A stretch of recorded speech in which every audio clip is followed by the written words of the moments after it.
അടിസ്ഥാനപരമായിട്ട് പറഞ്ഞാൽ നമ്മൾ ജനിച്ച് വീഴുമ്പോൾ തന്നെ നമുക്ക് ഒരു ഭയമുണ്ട്.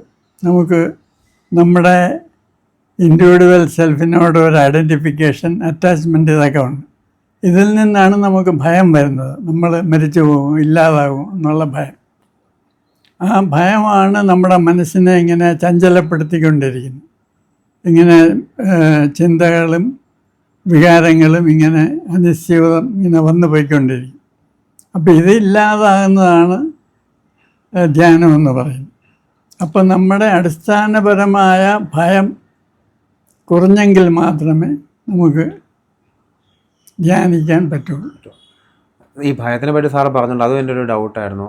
സാറ് മുമ്പ് പറഞ്ഞിട്ടുള്ളൊരു കാര്യമാണ്, നമ്മുടെ അടിസ്ഥാനപരമായ ഭയം, ആദ്യം ഉണ്ടാകുന്ന ഭയം എന്നാണ് മരണഭയമാണെന്ന് പറഞ്ഞു കേട്ടു. ആദ്യം അവസാനം അത് തന്നെയാണ്. അപ്പോൾ ഈ മരണഭയം നമ്മുടെ എല്ലാ ഭയങ്ങളും അതിൽ നിന്ന് ഡെവലപ്പ് ചെയ്യുന്നതാണ് പറയുന്നത്. അപ്പോൾ ഈ മരണഭയം എങ്ങനെയാണ് ഈ മറ്റു കുഞ്ഞു ഇപ്പോൾ ചെറിയ മൈനർ ആങ്സൈറ്റി അല്ലെങ്കിൽ ഈ ചെറിയ കാര്യങ്ങൾ, ഒരു സോഷ്യൽ ആങ്സൈറ്റി ഇതായിട്ട് മാനിഫെസ്റ്റ് ചെയ്യുന്നതിൻ്റെ ഒരു കാരണം അല്ലെങ്കിൽ എന്തുകൊണ്ടത് സംഭവിക്കുന്നു പറയാൻ പറ്റും? ഇത് നമ്മൾ ചെയ്യുന്ന എല്ലാ പ്രവൃത്തിയും നമ്മുടെ സെക്യൂരിറ്റി വർദ്ധിപ്പിക്കാനാണ്. ഇപ്പോൾ നമുക്ക് സോഷ്യൽ സപ്പോർട്ട് വേണം. നമുക്ക് എന്തെങ്കിലും അപകടം വന്നാൽ നമ്മളെ സഹായിക്കാൻ ആൾ വേണം. അതുകൊണ്ട് ഈ സോഷ്യൽ സപ്പോർട്ടിന് വേണ്ടി നമ്മൾ ശ്രമിക്കുന്നു. അപ്പോൾ ആരെങ്കിലും നമ്മളെ ചീത്ത പറഞ്ഞാൽ നമുക്ക് ഇഷ്ടപ്പെടുകയില്ല. നേരെ മറിച്ച് ആളുകൾ നമ്മളെപ്പറ്റി നല്ലത് പറഞ്ഞാൽ നമുക്ക് ഇഷ്ടപ്പെടും. അതിൻ്റെ കാരണം ഈ സോഷ്യൽ സപ്പോർട്ട് നമുക്ക് ജീവിക്കാൻ ആവശ്യമാണ്. അത് എവല്യൂഷനിൽ കൂടെ നമുക്ക് കിട്ടിയിട്ടുള്ളതാണ്.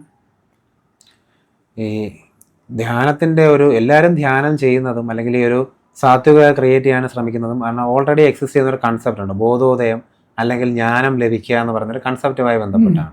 അപ്പോൾ ഈ ബോധോദയം ലഭിക്കുക എന്ന് പറയുന്നത് ഒന്നും വേണ്ട, ഒന്നും നേടണ്ട എന്നൊരവസ്ഥയിലേക്ക് എത്തിപ്പെടുക എന്നാണ് ഞാൻ മനസ്സിലാക്കുന്നത്.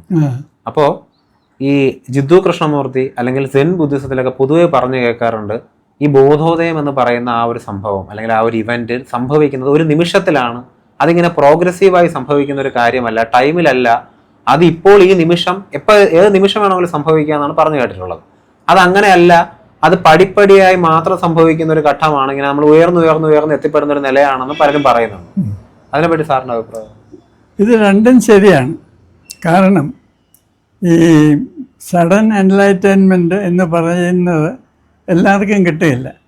ഈ നമ്മുടെ സാത്വികത വർദ്ധിച്ചിട്ട് അതൊരു മാക്സിമം പോയിന്റിൽ എത്തുമ്പോൾ ആണ് സഡൻ എൻലൈറ്റ്മെൻറ്റ് സംഭവിക്കുന്നത്.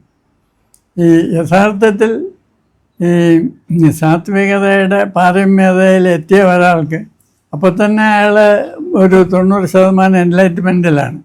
പിന്നെയുള്ള ഒരു 10% ഈ സഡൻ എൻലൈറ്റ്മെൻ്റ് എന്ന് പറയുന്നത്. അതും കംപ്ലീറ്റ് അല്ല. അപ്പോൾ ഈ ഓരോ മതത്തിലും ഈ എൻലൈറ്റൻമെൻറ്റിനെ പറ്റി പല കൺസെപ്റ്റ്സ് ഉണ്ട്. അത് ജൈൻ കൺസെപ്റ്റാണ് ഏറ്റവും കറക്റ്റായിട്ട് എനിക്ക് തോന്നിയിരിക്കുന്നത്. അവർ പറയുന്നത് ജീവിച്ചിരിക്കുന്ന ഒരാൾക്ക് ഒരിക്കലും പൂർണ്ണ എൻലൈറ്റൻമെൻറ്റ് കിട്ടില്ലെന്നാണ്. അത് മരിച്ചതിന് ശേഷമേ, ശരീരം വെടിഞ്ഞതിന് ശേഷം മാത്രമേ പൂർണ്ണ എൻലൈറ്റൻമെൻറ്റ് കിട്ടുകയുള്ളൂ എന്നാണ്.